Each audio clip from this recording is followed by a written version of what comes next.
2 రోజుల తర్వాత సాయంత్రం 7 గంటలు దాటుతోంది. కాంతమ్మ లోపల ఏదో సర్దుతోంది. విజయ్ బూరా ఊదుతూ ఇల్లంతా తిరుగుతున్నాడు. మీరా గది కిటికీ దగ్గర నిలబడింది. ఈ వారం 10 రోజుల నుంచి ఆమెకి మతిపోయినట్టుగా ఉంది. బొత్తిగా చేతిలో పనిలేదు. ఈ గొడవలొకటి. అన్నీ ఒకేసారి ఇలా మూకుమ్మడిగా వచ్చి పడ్డాయేమిటో. ఇన్ని గొడవలు, ఇన్ని సమస్యలు ఎవరిళ్ళైనా ఉంటాయా? అన్ని వింతలు విడ్డూరాలు ఈ ఇంట్లోనే జరిగాయా అనిపించింది మీరాకి. విసుగ్గా ఉండి ఏదైనా పుస్తకం చదువుదామని అల్మారా తెరిచింది. అల్మారాలో కవర్ చూడగానే అప్పుడు గుర్తొచ్చింది మీరాకి. అరుణ రాసిన ఉత్తరం ఆ రోజు కోపంలో విసుగులో అల్మారాలో పడేసిందని తను ఇంతవరకు చదవలేదు అని. ఆ కవర్ చేతిలోకి తీసుకుంటూ ఇంత బరువుంది, ఎంత ఉత్తరం రాసిందో అనుకుంటూ కవర్ తెరిచింది మీరా. అరుణ గుర్తొచ్చేసరికి మనసుకి కాస్త ఉల్లాసం కలిగింది.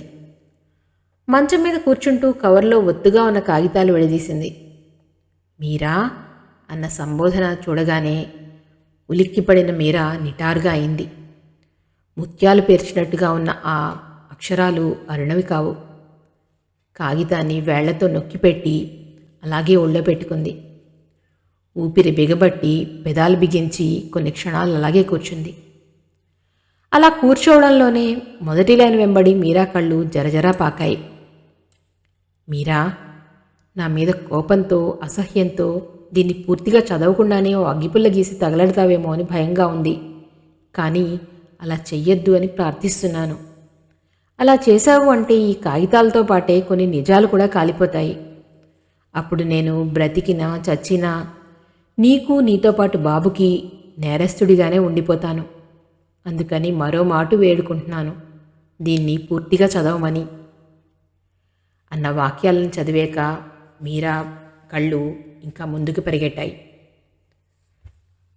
మీరా, మొదటి నుంచి దీనిలో అన్ని సంగతులు వివరంగా రాస్తున్నాను. ఎందుకంటే నీకు తెలియనివి చాలా ఉన్నాయి. జ్యోతి రావుగారి అమ్మాయిని తెలియకముందు నుంచి కూడా జ్యోతికి నాకు పడదు. సినిమా హాల్ దగ్గర 10 మంది అమ్మాయిలతో ఒళ్ళుపై తెలియకుండా నడుస్తూ వచ్చి నాకు డాష్ ఇవ్వడమే కాకుండా తిరిగి నా మీద తప్పు నెట్టబోయింది. అలా మా కయ్యం మొదలైందని చెప్పచ్చు. ఆ తర్వాత జ్యోతి రావుగారి కూతురని తెలిసింది. నేను, రెడ్డి, ఇంకో 4 ఇక్కడ పంచదార ఫ్యాక్టరీ అమ్మేస్తారని తెలిసి వెళ్ళడం జరిగింది. మొదట వాళ్లతో అన్న పెద్ద మనిషి అమ్మనని, కాంట్రాక్ట్కి ఇస్తానని చాలా రోజులు నాడ్చాడు. ఇదేదో అటో ఇటో తేలే వరకు ఆయన్ని కలవక తప్పేది కాదు. నేను ఆయన ఆఫీస్కి వెళ్ళినా ఆయన ఇంటికి లాక్కుపోతూ ఉండేవాడు. నాకు జ్యోతికి జరిగిన దెబ్బలాటలు నీకు వేరే చెప్పక్కర్లేదు, నీకు తెలుసు. రావుగారు తనతో వ్యాపారంలో చేరవని నన్ను చాలా ఒత్తిడి చేయసాగాడు. నాకు అక్కడ ఉండే అభిప్రాయం లేదు అని ఖచ్చితంగా చెప్పినా ఆయన పట్టించుకునేవాడు కాదు. ఈ ఫ్యాక్టరీ సంగతి తేల్చేవాడు కాదు. కొన్నాళ్లకు కానీ ఆయన అసలు ఉద్దేశం నాకు అర్థం కాలేదు. జ్యోతిని ఎంతమంది చూసుకోవడానికి వచ్చినా జ్యోతి పెంకితనానికి, ఆమె సమాధానాలకి హడ్లిపోయి ఆఖరికి ఫారిన్ పంపిస్తామన్నా కూడా, ఆస్తి రాసిస్తామన్నా కూడా ఓ నమస్కారం పెట్టి వచ్చిన దారినే వెళ్ళిపోయేవారట. అలాంటి పరిస్థితుల్లో ఆయన దృష్టిలో నేను పడ్డాను. నన్ను ఆకర్షిద్దామని వాళ్ళు చాలా ప్రయత్నం చేశారు. అరుణ పుట్టినరోజు నాడు, అంత క్రితం 4 రోజుల క్రితమే నేను వచ్చాను. అరుణ ఎప్పుడూ నీ గురించే చెప్తూ ఉండేది. అలా నీ గురించి చెప్తున్నప్పుడు ఆ ముఖంలో ఎంత సంతోషం. నీ మెప్పు పొందిన ఆ స్నేహితురాల్ని తప్పకుండా చూడాల్సిందే అన్నాను నేను అరుణతో. ఆ రోజు సాయంత్రం నువ్వు వస్తావని, నన్ను తప్పకుండా ఎన్ని పనులున్నా ఇంట్లో ఉండమని అంది అరుణ. అలాగే అన్నాను. అరుణకి ముత్యాల దండ ఉంగరం తీసుకోవాలని బజారుకి బయలుదేరాను. ఆ మర్నాడే ఓ ఫ్రెండ్ కొడుకు పుట్టినరోజు కూడా ఉంది. ఏదైనా ప్రజెంటేషన్ తీసుకుందామని ఓ షాపులోకి వెళ్ళాను. ఆ తర్వాత సంగతులన్నీ నీకు తెలుసు. అక్కడ ఆ సుస్వాగతం అని ఉన్న అట్ట నువ్వు ప్రత్యేకంగా పట్టుకుని కనబడ్డంతో నువ్వు జ్యోతికి ముఖ్య స్నేహితురాలివి అనుకున్నాను. జ్యోతి కూడా ఎప్పుడూ 10 మంది తక్కువ కాకుండా ఫ్రెండ్స్ ఉండడంతో నిన్ను చూసిన గుర్తు లేకపోయినా అంతమందిలో ఎప్పుడో గుర్తుపట్టి ఉండను అనుకున్నాను. ఆ రోజు సెంటర్లో జరిగిన సంగతులు అరుణతో చెప్తూ, నువ్వు నన్ను చూసి ఎలా అయిపోయావో నేను గమనించకపోలేదు. తర్వాత అరుణ నిన్ను పరిచయం చేసినా నువ్వు బింకంగా ఉండడానికి ప్రయత్నం చేస్తూ నాకు నమస్కారం చేశావు. అప్పుడు మర్యాదకి కూడా నీతో మాట్లాడకుండా వెళ్ళిపోయానని అరుణకి నా మీద చాలా కోపం వచ్చింది. నువ్వు అదోలా ఉండడానికి కారణం నువ్వు నమస్కారం చేసినా నేను నిర్లక్ష్యంగా వెళ్ళిపోయినందుకే అనుకుంది అరుణ. నిన్ను ఎలాగైనా ఇంటికి రాకుండా చేయాలనుకున్నాను. ముందు మీ స్నేహం ఎంత తొందరగా మాన్పిస్తే అంత మంచిది అనిపించింది. కానీ ఎలాగో అర్థం కాలేదు. నువ్వు వచ్చే టైంకి అరుణని ఎక్కడో అక్కడికి తీసుకెళ్ళిపోవాలనుకున్నాను. కానీ నువ్వు వస్తానన్న రోజు అరుణ ఎక్కడికి కదిలేదు కాదు. పైగా మీరా కూడా వస్తుంది, ఏకంగా కలిసే వెళ్దాం అనేది. నాకు కోపం వచ్చి వెళ్ళిపోయేవాడిని. దానికి సాయం నేను ఒకసారి రావుగారితో పాటు వాళ్ళ ఇంటికి వచ్చినప్పుడు జ్యోతి బృందంలో నువ్వు ఉన్నావు. నేనెంత సీరియస్గా చూసినా నువ్వు చాలా నిర్లక్ష్యంగా మొహం తిప్పుకొని అరుణ కోసం ఎప్పట్లాగా వస్తూ ఉంటే జ్యోతి కన్నా నీకు మొండితనమే ఎక్కువ ఉంది అనుకున్నాను.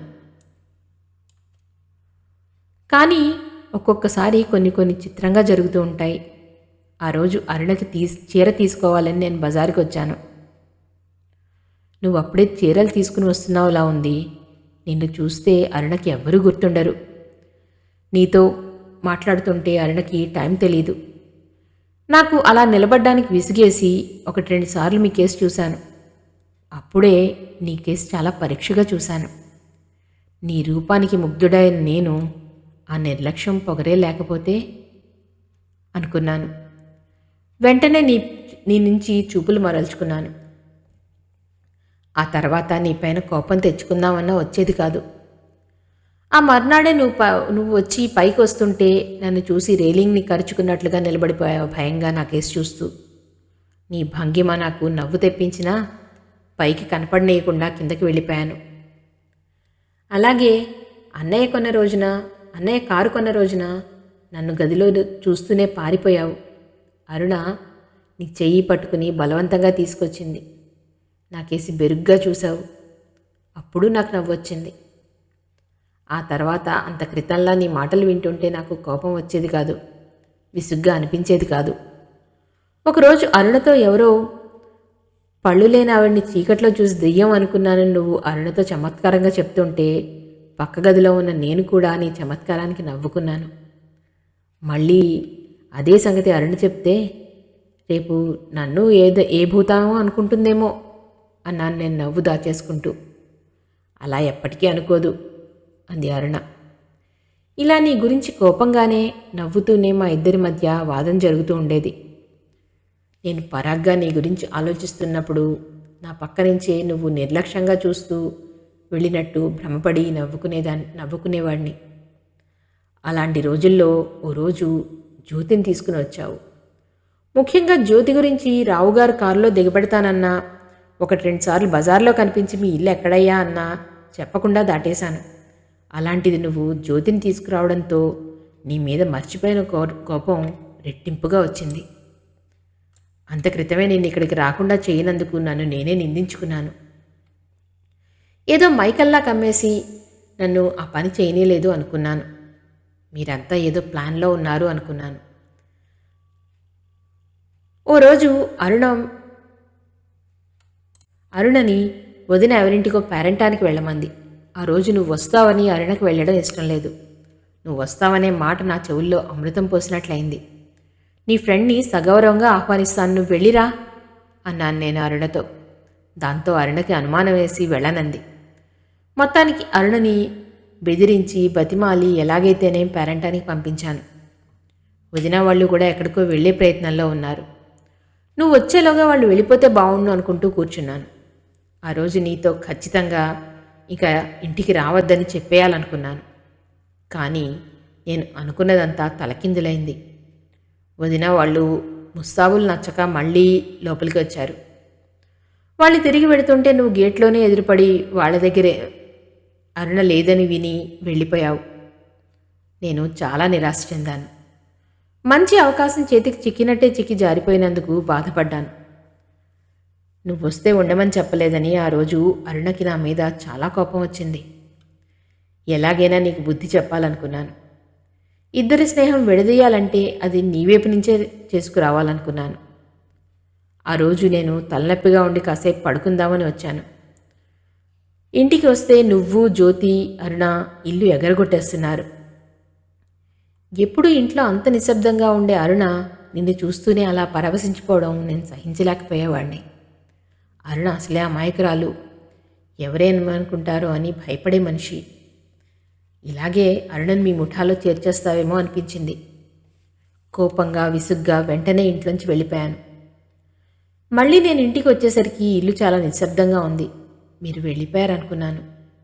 నువ్వు ఆ పక్క గదిలో ఉన్నట్టు ముందు నాకు తెలియదు. నేను గట్టిగా కేకలు వేయడంతో నువ్వు ఉన్నావని అరుణ నా నోరు మూసేసింది. మొదట తెల్లబోయినా ఉంటే ఉన్నారే అనిపించింది. వెంటనే బస్టాండ్కి వచ్చాను. నేనంత ఖచ్చితంగా నేను రావద్దని చెప్పినా నువ్వు మళ్ళా వచ్చి అరుణతో సమానంగా వంట చేయడం చూసి తెల్లబోయాను. నీకు మామూలు మాటలతో బుద్ధి రాదు అనుకున్నాను. ఆ రోజు నువ్వు నా మీద చేయి చేసుకున్న రోజు, అంత క్రితమే జ్యోతి స్నేహితులతో వచ్చి ఎక్కడికో వెళ్తున్నారని అరుణని తయారుగా ఉండమని చెప్పింది. అప్పుడు అరుణ లేదు. అరుణ రాదని మీరెవరూ రావక్కర్లేదని ఖచ్చితంగా చెప్పాను జ్యోతికి. మీరా వస్తుంది, ఇప్పుడు పంపిస్తారా అంది హేళనగా జ్యోతి నాతో. అక్కడే ఉన్న ఆమె ఫ్రెండ్స్ నవ్వారు. దాంతో నాకు ఒళ్ళు మండింది. ఆ కోపం ఇంకా తగ్గకుండానే నువ్వొచ్చావు. మాట అనుకున్నావు. నా మీద చేయి చేసుకున్నావు. నువ్వు కొట్టింది నా చెంప మీదే అయినా అది తగిలింది నా అహం మీద. నువ్వు మాయలాడివి, నీకు ఎలాగైనా బుద్ధి చెప్పాలి అనుకున్నాను. సమయం కోసం ఎదురు చూడసాగాను. ఆ రోజు ఇంట్లో ఎవ్వరూ లేరు. ఇప్పుడు మీరా వస్తే ఎంత బావుణ్ణు అనుకున్నాను. మధ్యాహ్నం ఓ ఫ్రెండ్ వస్తే ఇద్దరం కలిసి బజార్లోకి వెళ్ళాం. తర్వాత వాడు వెళ్ళిపోయాడు. నేను షాప్ దగ్గర మాట్లాడుతూ నిలబడ్డాను. ఆ షాప్ అతను నాకు బాగా తెలుసు. యథాలాపంగా తలెత్తి చూసిన నాకు ఎదురు షాప్లో నువ్వు కనిపించావు. వెతకపోయిన తీగ ఎదురైనట్టుగా సంబరపడ్డాను. షాపులోకి ఎవరో రావడంతో షాప్ అతను వచ్చిన వాళ్ళకి కావాల్సినవి చూపిస్తున్నాడు. ఆ షాప్లో కుర్రాన్ని పిలిచి చీటీ నువ్వు గుర్తుపట్టడానికి వీలు లేకుండా గబగబా రాసి వాడి చేత ఎలా చెప్పాలో చెప్పి పంపించాను. వాడి సంగతి నాకు బాగా తెలుసు. చూసి రమ్మంటే కాల్చి వచ్చే రకం. నీకు ఏమాత్రం అనుమానం కలగకుండా ప్రవర్తించాడు వాడు. నువ్వెంతసేపటికి రాకపోయేసరికి నువ్వు అసలు సంగతి గ్రహించేశావేమో అనుకున్నాను. ఏదో నామకే వస్తే పుస్తకం తీసుకుని పైన బాల్కనీలో కూర్చున్నాను. అంత దూరంలో నువ్వు వస్తూ కనిపించావు. చటుక్కున లేచి నీకు కనపడకుండా పక్కకు తప్పుకున్నాను. ఎందుకో నా గుండెలు కొట్టుకుంటున్నాయి. ఇలాంటి అవకాశం మళ్ళీ రాదనిపించింది. మీరా, అప్పుడు నిన్నలా రప్పించడంలో నాకు ఎటువంటి దురుద్దేశమూ లేదు. ప్రమాణపూర్తిగా చెప్తున్నాను. అరుణ స్నేహం మానేయమని ఇంకెప్పుడు అక్కడికి రావద్దని చెప్పడానికే పిలిపించాను. నా నుంచి తప్పించుకు వెళ్ళాలని ప్రయత్నించి సాధ్యం కాక నిస్సహాయంగా కూర్చున్నావు. నువ్వు అలా కూర్చునేసరికి నాకు చాలా జాలేసింది. ఎంతైనా ఆడపిల్లే అనిపించింది. నీ దగ్గరికి వచ్చి నిన్ను పిలిపించడంలో నాకు ఎలాంటి దురుద్దేశం లేదు, వెళ్ళిపో అని గేటు వరకు సాగనంపాలనిపించింది. కానీ ఏ శనిదేవత నా నాలుక మీద నాట్యం చేస్తోందో నన్ను ఆ మాట అన్నయ్యలేదు. ఇంతా పిలిపించి ఊరికే పంపేయడమా అనిపించింది. ఎన్నటికీ మర్చిపోని విధంగా నీకు వార్నింగ్ ఇవ్వాలి అనుకున్నాను. ఇద్దరి మధ్య మాట పెరిగిపోయింది. నేను పశువునైపోయాను. అరుణ వాళ్ళు రాకుండానే ఇంట్లోంచి వెళ్ళిపోయాను. గుక్క తిప్పుకోలేని విధంగా వ్యథ చెందాను. 3 రోజులు స్నేహితుడి రూమ్లో ఉన్నాను. తర్వాత అక్కడ విసుగనిపించి ఇంటికి వచ్చాను. అరుణ నుంచి తప్పించుకోవడం కష్టం. ఎన్నో ప్రశ్నలు అడిగింది. ఓపిగ్గా ఆ ఈ అంటూ తప్పించుకున్నాను. తర్వాత నువ్వు రాలేదని దిగులుగా ఉండేది. అరుణ నా దగ్గర అస్తమాను అనేది. నువ్వు ఎన్నాళ్ళకి రాకపోవడంతో జ్యోతి ఇంటికెళ్ళి జ్యోతిని తీసుకుని మీ ఇంటికి వస్తానంది అరుణ. జ్యోతి ఇంటికి వెళ్ళడం నాకు ఇష్టం లేదు. నా కోసం అరుణ స్నేహం అనుకుంటావా అని అనుకున్నాను నేను. జ్యోతి ఇంటికి వెళ్ళొద్దని అనడంతో అరుణ నా మీద ఎగిరిపడింది. నువ్వెన్నాళ్ళకి రాకపోవడంతో ఇక నువ్వు రావేమో అనుకున్నాను. మాటల్లో సెంటర్లో జరిగిన సంగతి అరుణతో అన్నాను. నేనని చెప్పకుండా నా ఫ్రెండ్ అని చెప్పాను. ఇందుకా మీరా అంటే కోపం నీకు అంటూ అరుణ అసలు సంగతి అంతా చెప్పింది. అప్పుడు నా మన పరిస్థితి వర్ణించి చెప్పలేను. ఆ రోజు నువ్వు అనుకోకుండా అక్కడున్నావని, జ్యోతికి నీకు స్నేహమే లేదని, నీకు అరుణ ఒక్కరితే స్నేహితురాలని తెలిసి నా బాధ ఏమని చెప్పను. ఆడపిల్లలు ఘోషా పాటించాలని నా అభిమతం కాదు, కానీ ఎందుకో అంత విచ్చలవిడిగా తిరిగేవాళ్ళు నాకు నచ్చరు. నువ్వు ఆ కోవకి చెందిన దానివే అనుకున్నాను. అరుణ అలా నీ గురించి చెప్పాక నువ్వు ఒక్కసారి కనిపిస్తే బావుండు అనుకున్నాను. బయట నుంచి రాగానే నువ్వు వచ్చావని అరుణ నవ్వుతూ చెప్పే మాటల కోసం అరుణ గదిలోకి వెళ్ళేవాడిని. అరుణ దిగాలుగా కిటికీ దగ్గర నించుని ఉండేది. ఇంక అడిగేదేముంది, వచ్చేసేవాడిని. తర్వాత అరుణకి చెప్పాను, జ్యోతి ఇంటికి వెళ్ళమని. నన్ను రమ్మంది. ఇద్దరం కలిసి వెళ్ళాం. సరోజినీదేవి లోపలికి వెళ్ళినప్పుడు జ్యోతిని అడిగింది అరుణ, మీరా ఇల్లెక్కడా అని. మీరు హఠాత్తుగా వెళ్ళిపోయారని చాలా అసహ్యంగా మాట్లాడింది జ్యోతి. జ్యోతిలా ఖచ్చితంగా చెప్పకపోయినా సరోజినీదేవి అదో మాదిరిగానే చెప్పింది. అరుణ వాళ్ళ మాటలకి అసహ్యించుకుంది. ఇంటికొచ్చి ఏడుస్తూ కూర్చుంది. నేనేదో చెప్పబోతే నన్ను విసుక్కుంది. వారం రోజులు నాతో కూడా మాట్లాడలేదు. జ్యోతి మాటల్ని బట్టి రకరకాల ఊహలు వచ్చి నన్ను భయపెట్టాయి. ఎందుకంత హఠాత్తుగా వెళ్ళిపోయారు? ఒకవేళ నీకు పెళ్లి చేసేయాలనా? లేకపోతే నా పశు ప్రవర్తనకి ఏదైనా జరిగిందా? ఈ ఆలోచన వచ్చేసరికి నేనెంత నరకం అనుభవించేవాడినో ఎలా చెప్పను? ఏ ఊరైనా వెళ్ళినప్పుడు ఎక్కడైనా సినిమా హాల్లోనో, ఏ పార్కింగ్లోనో, రైల్లోనో కనిపించకూడదు అని ప్రతి జంటని పరికించి చూసేవాడిని. నీకు పెళ్ళయిపోయి ఉంటుందనుకున్నాను. అందుకే ప్రతి జంటని చూసేవాడిని. అరుణకి మీదే ఊరు అని అడిగితే విజయవాడలో వాళ్ళ బామ్మ ఉందట, అంతకన్నా వాళ్ళకెవరూ లేరు అని చెప్పింది. విజయవాడలో 10 రోజులున్నాను. ఊరంతా ఒకసారి కాదు ఎన్నోసార్లు తిరిగాను. పార్కుకి వచ్చి తీరిగ్గా కూర్చోవడం నాకు విసుగు. అయినా అక్కడ ఉన్నన్నాళ్ళు పార్కుకి తప్పకుండా వెళ్ళేవాడిని. ఎప్పుడైనా రాకపోతావా అని. ఎన్నాళ్ళని ఎక్కడ ఉండను? నిరాశగా వెనుతిరిగాను. సరోజినీదేవి వాళ్ళు వచ్చినప్పుడు పలహారాలయ్యాక వాళ్ళు కొంతసేపు అవి ఇవి మాట్లాడి పెళ్లి మాటలు ఎత్తారు. అప్పుడు నేను ధైర్యం చేసి, 2 భార్యలు ఉండడం చట్టరీత్యా నేరం కదండి అన్నాను. వాళ్ళు నోటి మాట రాని వాళ్ళలా అయిపోయారు. అందరికన్నా ముందు తేరుకున్న సరోజినీదేవి, నీకు పెళ్ళయిందా అని ఆశ్చర్యంగా అడిగితే, ఒక కొడుకు కూడా అని చెప్పాను. నా మాటలకి అమ్మకి కోపం వచ్చింది. పెద్దవాళ్లతో వేళాకుళం ఏమిటి అంటూ మందలించింది. నేనన్న మాటని వాళ్ళంతా వేళాకుళంగా తీసుకున్నారు. వాళ్ల మాటలు నేను పట్టించుకోలేదు. నేను ఆ మాట అన్నది వాళ్ల కోసం కాదు, నా దృఢమైన అభిప్రాయం నువ్వు గ్రహించాలి అని. అప్పుడైనా నా మీద నీకు కలిగిన అపోహ పోయి నన్ను అర్థం చేసుకుంటావని ధైర్యంగా అన్నాను. కానీ నేను ఎవరైతే వినాలని అన్నానో వాళ్ళు విన్నేలేదు. నేనన్న మాటకి నువ్వు ఎలా ఫీల్ అయ్యావో అనే ఆతృతతో వెంటనే లోపలికి వచ్చాను. కానీ నువ్వు లేవు. నువ్వు వెళ్ళి చాలాసేపు అయిందని అప్పి చెప్పింది. ఎంతో నిరాశ చెందాను. నీ మీద చాలా కోపం కూడా వచ్చింది. అందుకే మర్నాడు నీతో అలా చెప్పకుండా వెళ్ళావంటూ విసుక్కున్నాను. జ్యోతి కూడా నన్ను పట్టాను వదిలిపెట్టలేదు. అరుణ కోపంతో నాతో మాట్లాడకపోవడం, యాత్రల్లో ఉన్న అమ్మకి ఒంట్లో బాగుండలేదని ఉత్తరం రావడం, జ్యోతి ఆకాశరామన్న ఉత్తరం నాకోటి రాసి తనకి ఆకాశరామన్న ఉత్తరం వచ్చిందని భయం నటిస్తూ ఎత్తులు వేయసాగింది. జ్యోతి ఒట్టి గడుగ్గాయి. అందుకే నేను అదేం పట్టించుకోలేదు. ఇదంతా జ్యోతి తిక్కగా చేసిందని తీసిపారేశాను. ఆ వెనక ఆ తల్లిదండ్రుల హస్తం కూడా ఉందని తర్వాత కానీ తెలియలేదు. నీకోసం విజయవాడలో వెతికి నిరాశగా హైదరాబాద్ వచ్చేసరికి మరో ఆకాశరామన్న ఉత్తరం. రావుగా దగ్గర నుంచి అర్జెంటుగా రమ్మని కబురు. ఏమిటా అని వెళ్తే 2 ఆకాశరామన్న ఉత్తరాలు వచ్చాయట వాళ్ళకి. నేను వాళ్ళ ఇంట్లో అనువుగా తిరుగుతున్నాను. దానికి రకరకాల వ్యాఖ్యానాలు బయలుదేరాయట. జ్యోతి మంచం దిగట్లేదట. ఇలా ఎన్నో చెప్పి ఆడపిల్లల మీద అపవాదు వస్తే అది మాసిపోదని, నేను అంటే వెంటనే ముహూర్తం పెట్టించేస్తామని మొదలెట్టారు వాళ్ళు. నేను ఎన్ని విధాలుగా మర్యాదగా చెప్పినా వాళ్ళు వినిపించుకోలేదు. నేను శాంతంగా చెప్తున్న కొద్దీ వాళ్ళు కాలికేస్తే చేతికి, చేతికేస్తే కాలికి అన్నట్లుగా మాట్లాడసాగారు. చివరికి కాస్త గట్టిగానే అన్నాను, అలాంటి ఉత్తరాలు కానీ పుకార్లు కానీ నమ్మద్దు అని. అదెలా సాధ్యమోయ్ అన్నారు రావుగారు. అయితే నాకు జ్యోతి గురించి చాలా చెడుగా ఉత్తరాలు వచ్చాయి, నమ్మమంటారా అన్నాను.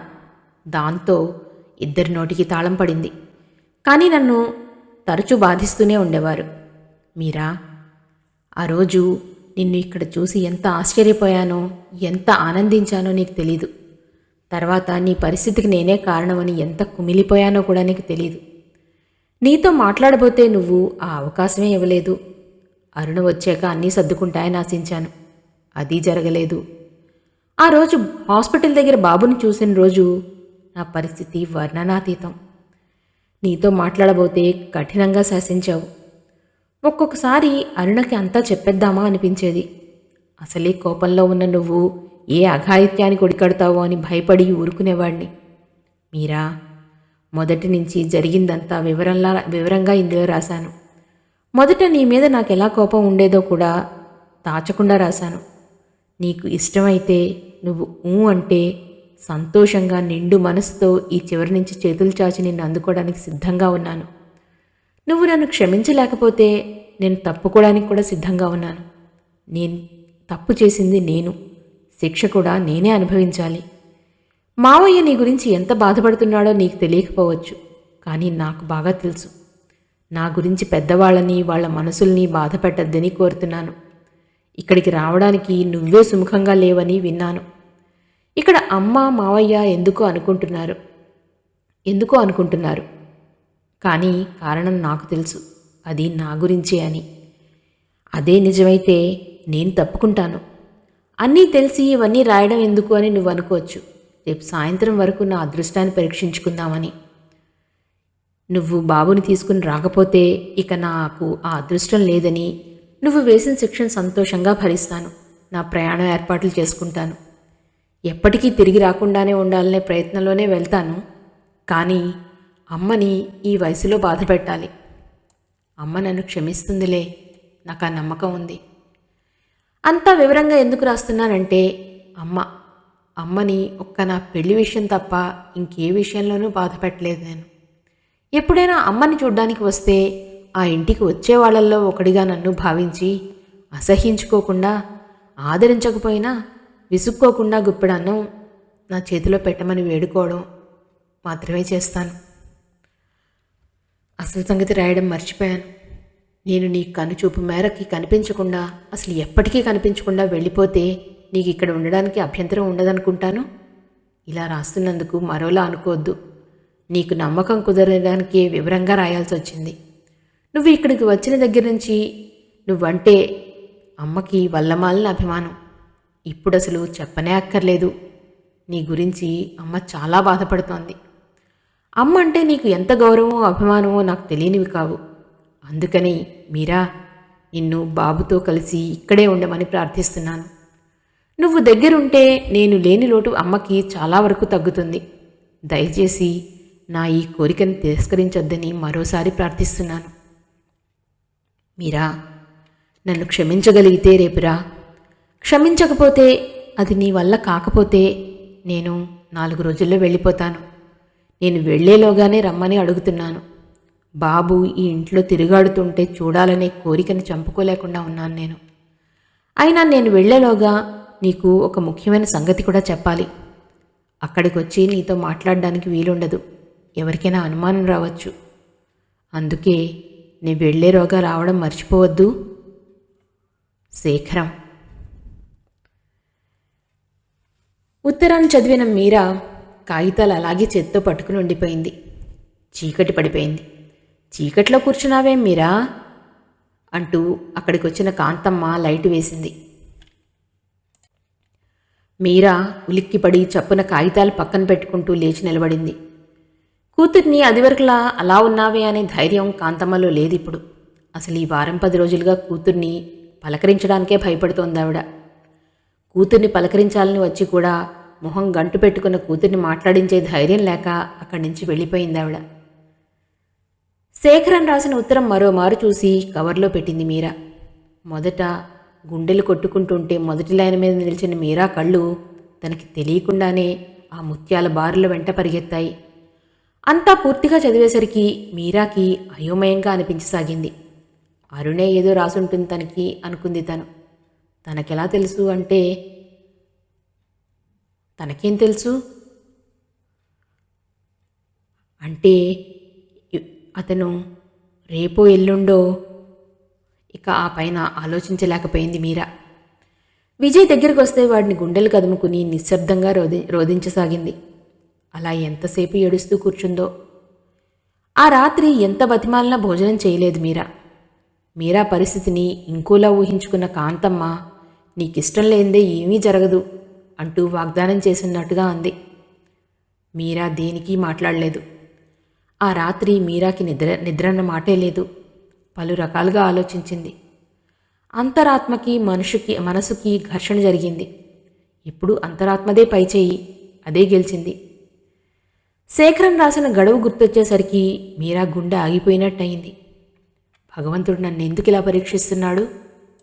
ఎప్పుడైనా పరాగ్గా కునుకు పడితే భయంకరమైన కలలు రావడం, దాంతో లేచి కూర్చోవడం. ఆ రోజు రాత్రంతా అలాగే జాగారం చేసింది మీరా. మర్నాడు మీరా తల్లికి ఏం చెప్పాలా ఎలా చెప్పాలా అని ఏమీ తోచని దానిలా తిరగసాగింది. అతను రాసిన గడువు ప్రకారం తను వెళ్ళలేదు. అది అతను ఇంకోలా అర్థం చేసుకుంటే అనుకుంది. ఎటూ తేల్చుకోలేకుండా ఉందామే. విజయ్కి నీళ్లు పోస్తూ వాడికి బట్టలేస్తూ గదిలో ఉందామే. ఇంతలో వీధి తలుపు తట్టిన చప్పుడైంది. మీరా గుండెలు దడదడలాడాయి. అతను ఈరోజు వెళ్ళిపోతున్నాడా? తను వెళ్ళలేదు. వెళ్లే ముందు ఆ ముఖ్యమైన సంగతి ఏదో ఇక్కడికే చెప్పాలని వచ్చాడా అనుకుంది. మళ్ళీ తలుపు తట్టిన చప్పుడైంది. వణికే కాళ్లతో అదిరే గుండెలతో నెమ్మదిగా నడిచి వెళ్ళింది మీరా. గడియ మీద చెయ్యి వేసి ఆగిపోయింది. వచ్చిన వ్యక్తి కోసం ఊపిరి బిగబట్టి నెమ్మదిగా గడియ తీసింది. తలుపులు తెరుచుకుని ప్రకాశం గారు లోపలికి వచ్చారు. తెల్లబోయి తన కేసు చూస్తున్న కూతుర్ని మీరా అంటూ ఆప్యాయంగా పలకరించారు. తేరుకున్న మీరా రండి అంది. తనని చూస్తూనే మొహం చుట్లించుకుని వెళ్ళిపోయే మీరా మొదట తెల్లబోయినట్టు చూడడం, ఆ తర్వాత ఆప్యాయత నిండిన స్వరంతో ఆహ్వానించడంతో ఆయన తబ్బిబ్బైపోయారు. ఈరోజు తను లేచిన రోజు మంచిది అనుకున్నారు. ఈరోజు లేస్తూనే ఎవరి మొహం చూశానా అని ఆలోచించారు. శేఖరం మొహమే చూశాను అనుకుంటూ మనసులోనే శేఖరాన్ని ఆశీర్వదించారాయన. ఆలోచిస్తున్నట్లుగా నిలబడిన ప్రకాశం గారిని చూసి కూర్చోండి అంటూ లోపలికి వెళ్ళింది మీరా. చొక్కా నెత్తి మీద కప్పుకున్న విజయ్ కళ్ళు కప్పుకుపోవడంతో అలాగే తమాషాగా తడుముకుంటూ నడుచుకుంటూ వస్తున్నాడు. ప్రకాశం గారు వాడిని చప్పున ఎత్తుకున్నారు. వాడు బిక్కమొహం వేశాడు. ఆయన వాడిని అటూ ఇటూ తిప్పి అక్కడున్న బొమ్మలతో ఆడించసాగారు. దాంతో వాడు నవ్వేశాడు. ఆయన సంతోషానికి లెక్క లేకుండా పోయింది. ఆయన వచ్చారని తెలిసి కూడా కాంతమ్మ యువతికి రాలేదు. మీరా మనసు ఆవిడికి అర్థం కావడం లేదు. ఇందుకే రాత్రంతా అలా ఉందేమో అనుకుందావిడ. మీరా విజయ్కి తలదువ్వుదామని దువ్వెనతో అక్కడికి వచ్చింది. విజయ్తో ప్రకాశం గారు తను ఓ చంటి పిల్లాడిలా ఆడడం చూసి అలాగే నిలబడిపోయింది. తల్లిని చూడగానే విజయ్ పరిగెత్తుకుని తల్లి దగ్గరికి వచ్చాడు. అప్పుడు కానీ మీరా వచ్చింది అని ఆయన చూడలేదు. మీరా అక్కడే నిలబడి విజయ్కి తల దువ్వుతోంది. ఆయన మీరా దగ్గరికి వచ్చి అమ్మా మీరా అని పిలిచారు. ఏమిటన్నట్లుగా తలెత్తి చూసింది. అత్తమ్మ ద్వారా అన్నీ విన్నావు కదమ్మా, ఇంకా నా మీద కోపం పోలేదా అని అడిగారు. అలా అడుగుతుంటే ఆయన కళ్ళల్లో గిర్రున నీళ్లు తిరిగాయి. మిమ్మల్ని నా గుండెల్లో దాచుకుంటాను తల్లి, మీకే లోటు రానివ్వను. నేను మిమ్మల్ని మోసం చేయాలని ఏనాడు అనుకోలేదమ్మా. కనిపించకపోతే నేనేం చేయనని నిర్లక్ష్యంగా కూడా లేను. నేను మీకోసం అన్వేషిస్తూనే ఉన్నాను తల్లి. నా అదృష్టం బాగుంది. దేవుడు ఇప్పటికి నా మీద దయతలిచాడు. మిమ్మల్ని నా కళ్ళబడేలా చేశాడు. ఇప్పుడు మీరు నన్ను క్షమించకపోతే అంటున్న ఆయన గొంతు దుఃఖంతో పూడుకుపోయింది. పై మీద కండువాతో కళ్ళెత్తుకున్నారాయన. మీరాకే కళ్ళల్లో నీళ్లు తిరిగాయి. ఆయన చేతి మీద చేయి వేస్తూ, బాధపడకండి అంది మెల్లగా మీరా. ఆ చిన్న మాటకి ఆయన సంబరపడిపోతూ, నా మీద కోపం పోయిందమ్మా అని అడిగారు. మీ మీద నాకెందుకు కోపం అంది మీరా. అత్తయ్య మిమ్మల్ని తీసుకురమ్మని పంపించింది, వెళ్దామమ్మా అని అడిగారు ఆయన సందేహిస్తూనే. మీ ఇష్టం అంది మీరా తల వంచుకుని. ప్రకాశం గారి సంతోషం వర్ణించలేకుండా ఉంది. మీరా ఇంత తొందరగా ఒప్పుకుంటుందని ఆయన ఊహించనైనా ఊహించలేదు. మీరాకి ఇష్టం లేదే కాంతం కూడా ఒప్పుకోదు. తను ఇలా భయపడి సందేహించి దూరం దూరంగా ఉంటే ఈ సమస్య పరిష్కారం కాదని మీరాతో మాట్లాడాలని ధైర్యం చేసి వచ్చారాయన. మీరా చాలా ఖచ్చితమైన మనిషిలా అనిపించింది ఆయనకి. ఏదో ఘాటుగానే అంటుందని ఊహించారాయన. కానీ ఆమె అంత వెంటనే మెత్తబడడం ఆయనకి చాలా ఆనందంగా అనిపించింది. ఇప్పుడే వెళ్దామమ్మా మీరా, ఈ పూట మంచిది కూడాను, అమ్మతో చెప్పు అన్నారాయన.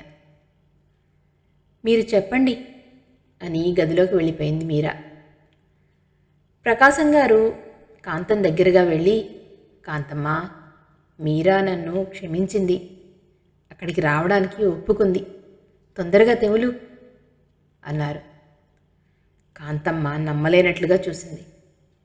నిజం కాంతం, తొందరగా తెములు, మళ్ళీ వర్జం వచ్చేస్తుంది అంటూ ఆయన సంబరంగా చెప్తుంటే కాంతమ్మకి అయోమయంగా అనిపించసాగింది.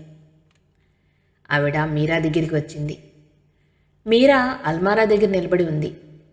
కాంతమ్మ మీరా దగ్గరగా వచ్చి భుజం మీద చేయి వేస్తూ, మీరా అంది. ఆమె ఇటు తిరగకుండానే ఏమిటమ్మా అని అడిగింది. నువ్వు అక్కడికి వెళ్ళడానికి ఒప్పుకున్నావా అని అడిగింది ఆవిడ. అవును అంది మీరా. నా కోసమే కదూ అని అడిగింది ఆవిడ సందేహంగా. ఆవిడ ఇంకా ఏదో అనబోతుంటే మధ్యలోనే ఆపి అంది మీరా. అందరి కోసము అమ్మా, నువ్వేం సందేహించకు, నాకు ఇష్టమే అని. క్షణం ఆగి మళ్ళీ అంది, అమ్మా, అక్కడ కనుక నేను ఉండలేకపోతే ఏదైనా ఉద్యోగం చేసుకుంటాను నేను, ఇదొక్కటి మాత్రం నువ్వు ఒప్పుకోవాలి అంది. అక్కడ ఎవరైనా తన్ని హేళన చేస్తారేమో అని అవమానిస్తారేమో అని మీరా భయపడుతోంది అనుకుంది కాంతమ్మ. అలా దానికి అవమానం పడితే జరిగితే తను మాత్రం ఒక్క క్షణం ఉండగలదా అనుకుందావిడ. శాంతమ్మ గారి అనురాగపూరితమైన మాటలు గుర్తొచ్చి కాంతమ్మకి కొండంత ధైర్యం కూడా కలిగింది.